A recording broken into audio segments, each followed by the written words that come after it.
आणखी पुढे झाड येतात आहे, पुढे झाड करपलेलं आहे. ते काय डोंगराच्या कडीला असल्यामुळे अचानक लाईटचे गोळे, लाईटचा जाळ हा जमिनीवर पडला आणि त्यामुळे झाडं करपले. जरसे त्याला पाणी टाकून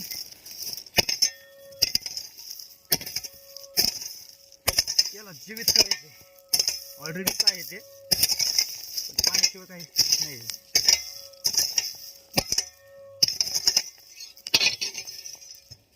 टँकरने पाणी टाकायचं कारण या ठिकाणी पाण्याची सुविधा नसल्यामुळे तो खर्चातून पाणी टाकायचं याला.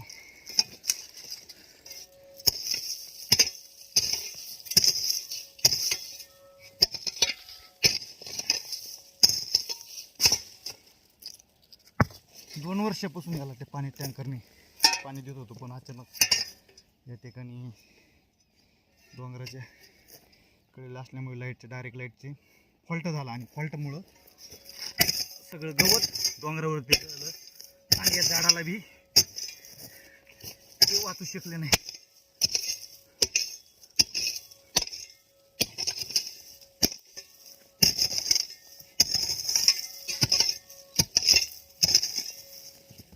एक दोन झाडाला टाकलेलं बकेटने पाणी, पण बकेटने पाणीपेक्षा त्याला भरपूर पाण्याची आवश्यकता आहे.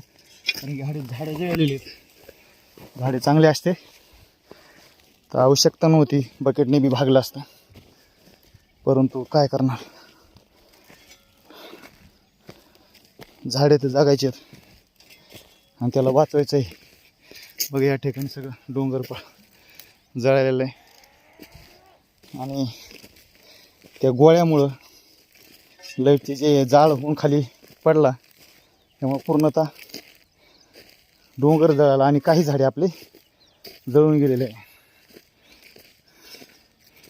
बघा मित्रांनो, हे बघा आपले हे झाडे,